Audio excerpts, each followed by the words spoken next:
High, আজকে আমরা দেখব হট রিলোড। ওকে, আমাদের প্রজেক্টে এই জায়গায় আমরা যদি এটা রান দেই, এখানে দেখা যাইতেছে যে আমার প্রজেক্টের এই জায়গাটায় এই যে এটা অন করা আছে খুব সম্ভবত। সো এইটা অফ করতে কিভাবে হয় আর এটা অফ করার পর আবার অন করে কিভাবে, এইটাই দেখব।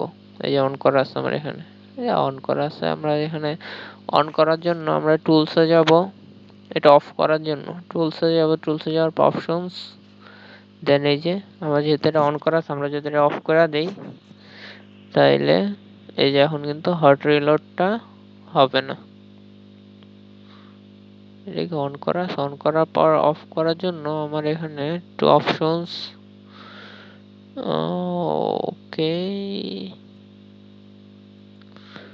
ম্যানুয়াল ঠিক আছে।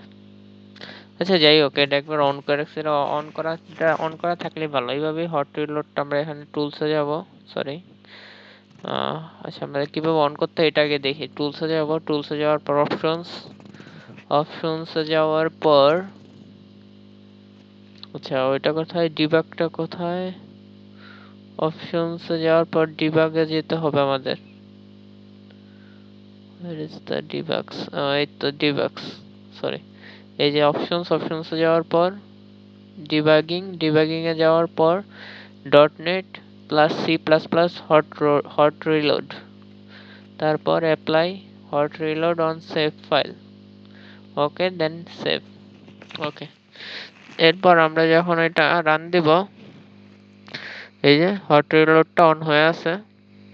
সো আমরা যখন এখানে কোনো কিছু চেঞ্জ করব তাহলে অটোমেটিক এই জায়গাও চেঞ্জ হয়ে যাবে। আমরা কোডে চেঞ্জ করলে তারপর একটা রিফ্রেশ দিলেই আমার ওইখানেও চেঞ্জ হয়ে যাবে, ওই এই ইয়াতেও চেঞ্জ হয়ে যাবে।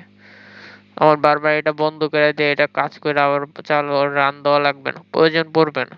হট রিলোডটা চালু থাকলে এটা একটা সুবিধা, it's a benefit using hot reload.